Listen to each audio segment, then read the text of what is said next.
Good afternoon. Thank you for joining today's webinar of how to pass OSHA and EPA audit. As you know, we are manufacturing an international trade committee at HIALI, and we meet on a monthly basis to get together with manufacturers in Long Island and to share educational information. So,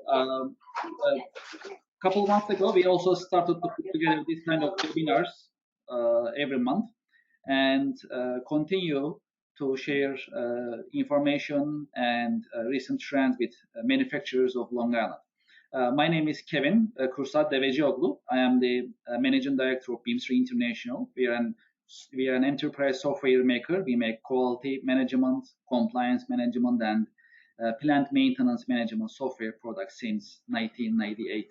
Today, I am with my colleague and our co-chair of our Manufacturing and International Trade Committee in HIALI with Loveland. Hello, Lan. Hey, good afternoon. How are you today? How are you? Thank you very much for joining.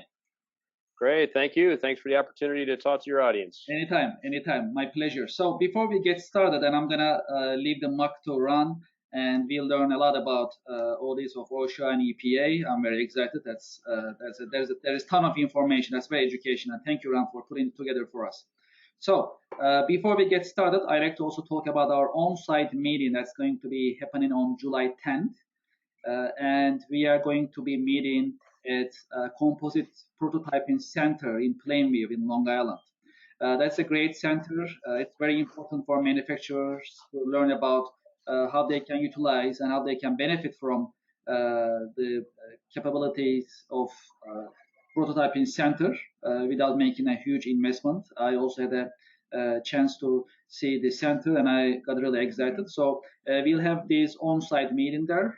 So we'll be learning about the capabilities of the prototyping center, and also we'll hear some use cases there next month. So if you haven't registered, please register for this on-site meeting. The registration link is available on Eventbrite, and we are right now we have limited registration, so feel free to register whenever you have a chance, please. Before further ado, I'd like to leave the microphone to Ron Loveland. He is the president of Summit Safety and Efficiency. He is also my colleague and our co-chair in Manufacturing and International Trade Committee at HIALI. Ron, would you like to take it from here? I'll be helping you with the presentation. Thank you. Absolutely. Thank you, Kevin. I appreciate the opportunity to chat with your constituents today. So a lot of manufacturers that we work with are concerned about safety. Safety is typically given to somebody as an additional duty, especially at smaller manufacturers, and doesn't always get done well. And just like buying insurance, you're always concerned about an event that may happen. So today we're going to talk about what EH&S challenges you might experiences or others experiences. I'm going to talk a little bit about Summit Safety and Efficiency Solutions, and then we'll go through how to pass an OSHA or EPA audit. If the OSHA inspector just showed up today, what would they be looking for? How would you handle it? Same with the EPA auditor, in Suffolk County, it'd be the Suffolk DEP, et cetera, like that. So here's some of the challenges that I've heard from other manufacturers and construction and warehouse folks is they're in a high risk pool, right? They're at in the state fund, they're paying a lot of money for workers' comp. They've had too many accidents. Other companies are restricted from doing business with big potential customers. Have you had an incident or accident in your facility or a spill with EPA? And they're breathing down your neck. The OSHA inspector is in there, or the Suffolk DEP inspector is in there, threatening you with fines and with penalties. And how are you handling that? You just have concern. A lot of progressive business owners see that, hey, you know what? I really don't have a formal EH&S program. We've been lucky so far. We haven't had many accidents, but I'm really concerned about my workforce, and I want to make sure that they're safe, they're trained well, that we have a good safety culture, and we really don't have anything formal, so I'm going to need some help.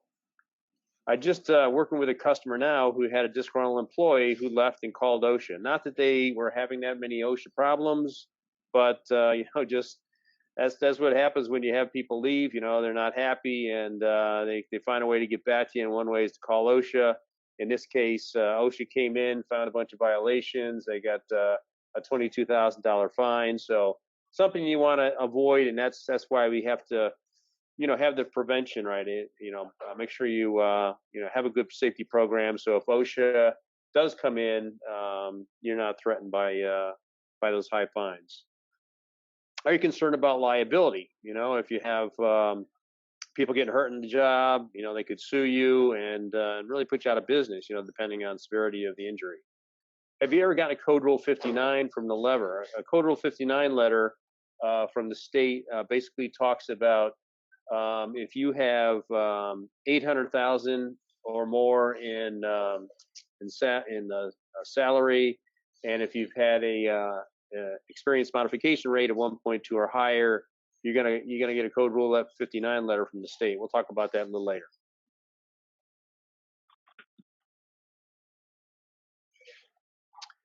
So Kursad started talking a little bit about HIA-LI Manufacturing International Trade Committee. We're all about trying to help manufacturers thrive here in the high-cost New York area in Long Island. So we offer manufacturing tours. Matter of fact, I just got back from speaking with Teresa Ferraro over at East West Industries. They're going to host a meeting to show off some of their capabilities here in the Ronkonkoma area. We also share best practices. It's rising tides help all ships. We're trying to help everybody to get better. Again, manufacturers work in a high-cost area.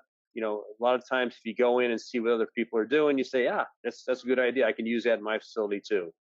We're also looking at enhancing supplier performance, utilizing ERP systems, and taking a look at metrics and trends.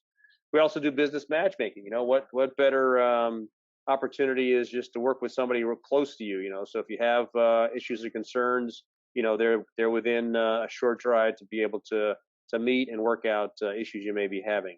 Educational opportunities, as Kevin said, we've had some great educational opportunities, including, we have the Composite Manufacturing Center coming up, Prototype Center coming up next month, as well as really interesting meeting that we have with a company that does virtual reality applications. So, it's cool to check out the local capabilities, get educated about automation, new opportunities, new technologies we can enhance our companies with.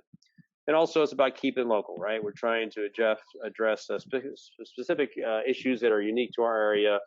It is a high cost area to work in, and we're looking for ways to help manufacturers grow and thrive. So a little bit about Summit Safety and Efficiency Solutions. We're a safety, quality, and industrial engineering company. We offer environmental health and safety, efficiency, cost improvements. A lot of customers are complaining about the high cost, minimum wage going up to $15 an hour. Quality management, if you're interested in getting ISO, AS9100, other quality management certifications to open up new markets, get into new markets, we can help you there.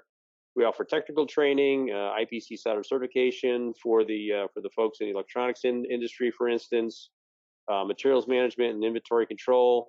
We also have access, and we can help our customers, our manufacturing customers, to access grants that are available here locally, as well as state and federal grants. And finally, R&D tax credits. A lot of manufacturers I talk to don't realize that what they're doing to design new products, design customized products, and improve their operations all count towards R&D tax credits. And it could be tens of thousands, if not hundreds of thousands of dollars in funds to help you grow your business. All right, so let's talk about how to pass an OSHA EPA audit. If the OSHA inspector shows up today, or EPA, subject DEP, for instance, person comes in today, what would they be looking for? So why do you think OSHA is important, right? Just a couple of pictures of, people do dumb things, right? They do things that aren't smart. Look at this guy standing on 3 cans of paint to paint something up high instead of getting a ladder. Take a look at the picture on the right, where you've got a worker down there in the pit underneath a machine during construction, and I'm sure you've seen issues in the news where you've had accidents. You just can't believe that somebody would put themselves in that kind of risk. So it's always good, just like there's constant reminders for you to not be using your cell phone and driving, making sure you buckle up before you drive. You need to make sure that you as a leader in an organization need to be pounding the safety drum and making sure that people understand that, we want them to be safe. We want them to go home with all their fingers and toes and in good shape, just the way they showed up. All right, so what's the origin of OSHA? It began back in 1970, back when there were, no national laws. Why is OSHA important? There's injuries and deaths every day. 15 workers die every day from job-related injuries. 5,600 Americans die from workplace injuries annually, and there's over 4 million non-fatal workforce injuries and illnesses reported. Again, if you look at what's happened just recently in New York City, crane accidents. There was 3 accidents in 1 week in April, and including several deaths during that. And those are people that young families. One was an Army veteran of 10 years, and it's a shame that those types of things happen. But again, we have to, as leaders and business owners, have to make sure that we're creating a safe environment and really reminding our workers that they need to be safe. They need to be watching out. All right, so this is a little video of an operation, a machining operation. Unfortunately, the video is probably not going to play for us here, but are there some opportunities for improvement? What types of things do you see in this picture where a person may injure themselves? All right, so a lot of people ask me, well, I'm a small company. Does OSHA really apply to me? Well, if you are a company that has any employees, other than if you're self-employed, you're required to comply with the OSHA requirements. If you have 10 or more employees, you have to report any types of injuries that happen with your OSHA 300 logs. But basically, what's your responsibility as an employer? You have to make sure that you have a safe employment, place of employment, free from recognized hazards, and making sure that you're creating a safe place for your employees to work. All right, so what are some of the training requirements that you may run into? Here's a list here. Typically, if an OSHA inspector walk in today, the first thing they're going to take a look at is your hazard communication, HAZCOM, as we say, as a short term, right? If you have hazardous materials in your operation, a lot of times we don't think about it, but even things like solvents and cleaners that you may have may be flammable, and you have to make sure that your employees, you have a written plan, and your employees are trained on that, and then we come in and audit. Personal protective equipment, I can't tell you how many times we've seen operations where you walk into an organization, there's a machining operation going on or a grinding operation going on, no eye protection. I mean, that's just kind of basic things. As soon as you get a piece of metal in your eye, that's not a good thing. Lockout, tag out. Again, I had a conversation yesterday with a company, did a walkthrough with a company that didn't have lockout, tag out. So you had a person working on a machine. It was energized, right? The electricity hadn't been shut out, and he's in there, changing gears and changing various types of components in the machine. And if somebody came along and didn't realize on the other side of the machine somebody's working on it, they could really injure somebody. Respiratory protection, if you have things in the air, a lot of times the machine stop, especially you walk in and there's just like a cloud of oil, right? So what's that getting into your lungs? How's that impacting your health? There's companies that work with exotic metals that if you breathe those metals in, it's a problem. Paint areas, if you have a paint shop, got to make sure that folks are protected. Hearing protection, confined space, if you have people getting down into a confined area, they need to be trained. Asbestos, this is more for construction, or if you have an older facility. If you have a facility that's older than built in the 70s, then you really should be having an analysis done to make sure there's no asbestos there. Employees' accidents and incidents, if you have accidents going on, you got to make sure that you dig into the root cause to make sure that it doesn't happen again. Material handlings, a lot of times injuries are created by forklifts that are run around a plant. I used to work at Sikorsky Aircraft, and one of my neighbors was worked on a night shift. He came around the corner, the forklift didn't see him, and hit him and put him out of work for like 6 months because he broke a bunch of bones and hurt him bad. So you got to make sure that your forklift drivers are certified and trained well and aware of the safety implications of what they're doing. Ladder safety, hazardous waste, electrical safety. There's various areas that you need to be paying attention to in your operation. All right, so here's the bad side. If you are caught with some type of violation, OSHA now is up the fees. These are actually these fees are out of date. It's now the maximum penalty you can get for a willful violation of safety laws can be up to $129,000. And for the serious or other than serious violations, we're showing $7,000, but actually now it's up to $12,639. So there can be significant penalties if you violate the OSHA laws. And as I was saying earlier, we're working with a company now that had a disgruntled employee that left, called OSHA, came in, and now they got a $22,000 fine because they've had several areas of the OSHA laws that they're not up to speed with. Again, we talked about some of the crane incidents. Several folks have died from crane incidents. This is a picture of a crane that's about to fall with a heavy load, and of course, you don't want to be on the other side of that accident. All right, so let's go through a couple of case studies. We worked with a manufacturer that wanted to do business with S.C. Johnson. They're a company that makes glue products, pest control products from glue.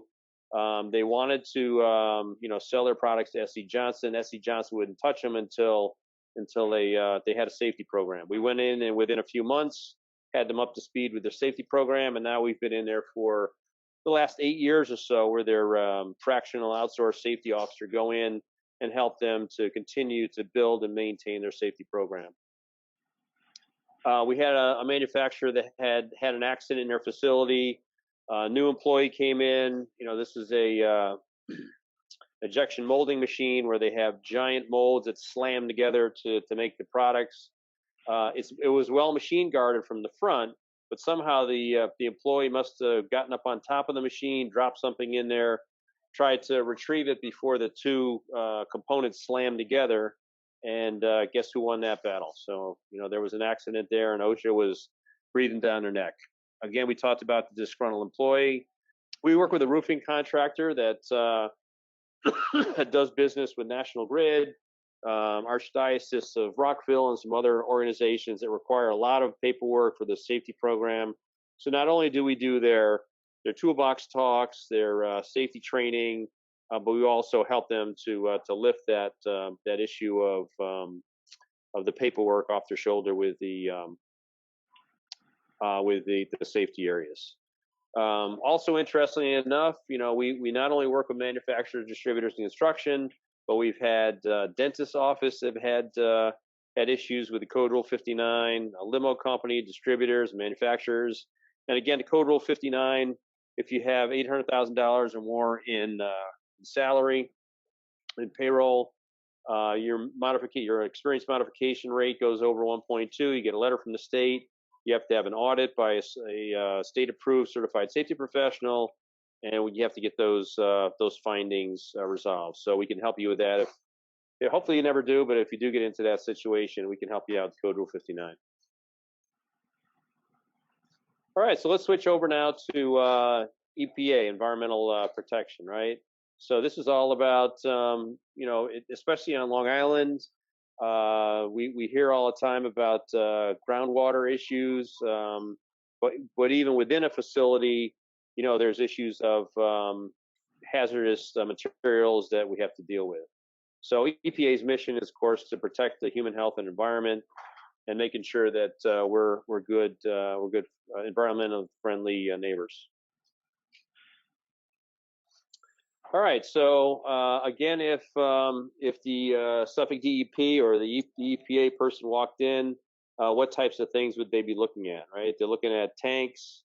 If you have any underground tanks, of course, that's an issue. You got to make sure those are tested. And if you're not using those underground storage tanks anymore, they need to be properly disposed of. Chemicals in your organization, water discharge. We had one company that, innocently enough, and you had an open house, you invited in some folks. Suffolk DEP came in and found out that they had discharge from their generators going into an outside into the water stream, and they got a $20,000 fine. So sometimes simple things that you don't think are a big deal, you get in trouble for. Used oil, universal waste, of course, PCBs, mold, air emissions, etc.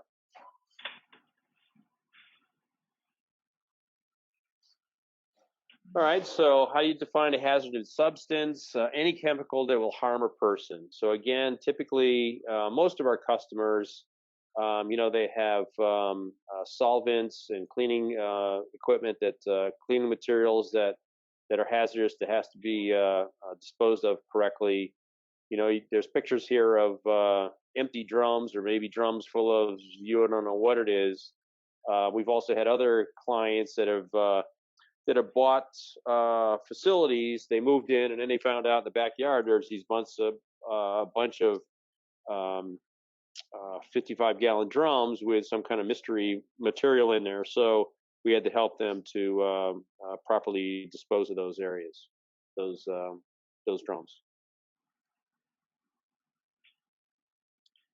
All right, and yes, you can get in trouble with EPA too. The fines are not pretty. Here, if you take a look at some of those, some of the fines that we see here: $75,000, $82,000. DuPont, of course, are a big chemical company, $10.25 million. And actually, I misspoke. I said $20,000. This is the customer I talked about before that got a $40,000 fine because of the effluent going into the storm drain.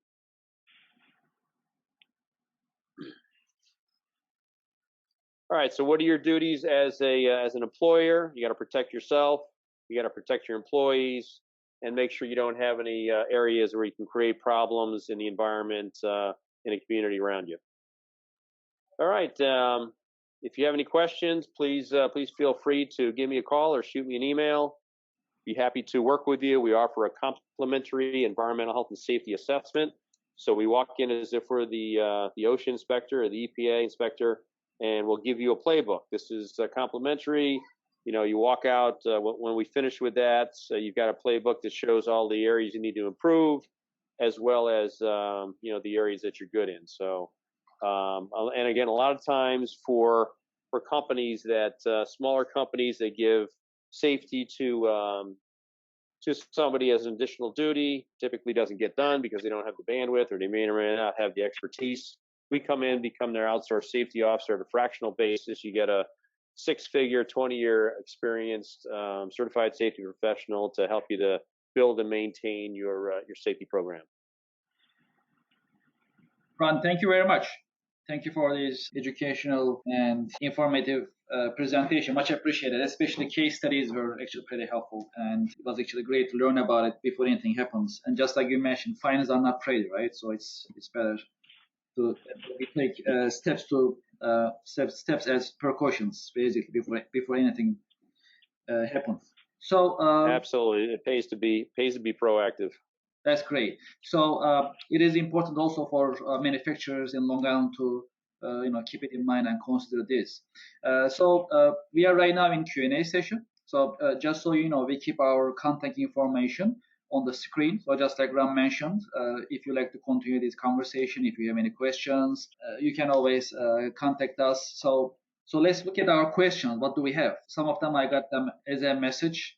Some of them also I got before the event. So let's see what we have. Since Ran is here, we can ask these questions. Hopefully he'll address for us and we'll learn more. Some of the things, I think some of them Ram mentioned earlier, but it's okay, I think, to talk about it again. What is an Industrial Code Rule 59 citation? Right. So again, the ICR 59 or Code Rule 59 for short is a citation that you get from the New York State insurance organization that says that your experience modification rate is over 1.2. Now, for those who are not familiar with the experience, the EMR or the mod rate, if you're a 1, right, you're at the average of all other people in your manufacturer or in your industry sector. If you're a 0.8, then that means you're 20% better. If you're 0.2, you're 20% worse. So, what the state is trying to do with this Code Rule 59 is to try to, again, rising tide lifts all boats, trying to lift everybody up with their safety program, making sure everybody's complying with that, with the safety rules. How about the financial benefits of any safety program in a company? Speaking of, that really dovetails with the previous question. If you have a good modification rate, experience modification rate, then you're going to get the best workers' comp rate, right? We've had some customers that, their mod rate was good, maybe a 0.7 or 0.8, and then it got bad because they had some accidents. And that once you have an accident in your facility or several accidents, that sticks with you for 3 years. So you're going to be stuck with that mod rate, that bad mod rate. And when the workers' comp insurance underwriter comes in, they're going to take a look at that mod rate, and it's going to determine what your rates are. So, we've had companies that had to pay another $80,000 to $100,000 in workers' comp because their mod rate was bad. Their mod rate went up. One of the questions that actually I got, so let's say there is an OSHA inspector, shows up at the gate of our mill or factory, for instance. Can we refuse the inspector? Yes, you can, but they're going to be coming back with a warrant, and chances are, if you turn them away, they're going to come back, and be looking harder at your operation. So we typically advise our customers to, allow them and call us, of course. If we're on retainer with them, certainly call us and have us come in to be their advocate, because when you're in trouble with the law, for instance. You want to have an attorney representing you there. In this case, as a safety professional, you want to have the safety professional being there to to help you through those types of audits. But typically, again, if OSHA was to show up at your doorstep, you can say no, but you're risking having a tougher audit once they come back with the warrant. So let's see. Is there any other questions among our attendees? Let's give it a minute. So let's see if there is another question. Also, one of the questions that actually I just got is, so is there any online interaction in terms of OSHA and EPA activities, anything that can be followed up online?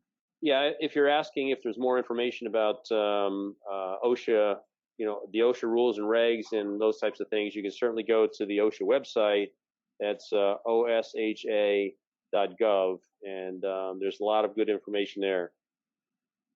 Well, thank you for the question. Well, so in terms of us, in terms of complying safety regulations and also being proactive, also, there is always a way to use various ways in software industry. So you can always use certain automation processes and checklists that can be actually a reminder in terms of complying these rules. So that's definitely one of the ways.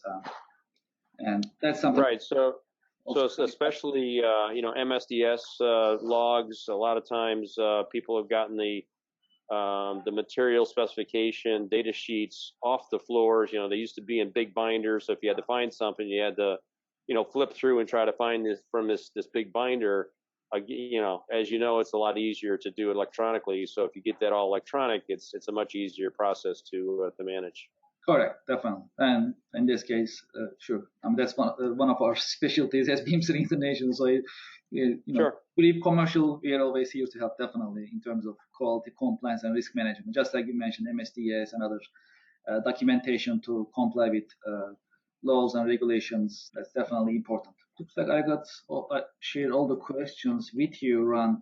So also another question is if that's okay to share the presentation file. Well, that I think we'll think about it. And what we'll do is that we recorded this webinar that we learn a lot of things from Ron, of course. So we'll post it on YouTube.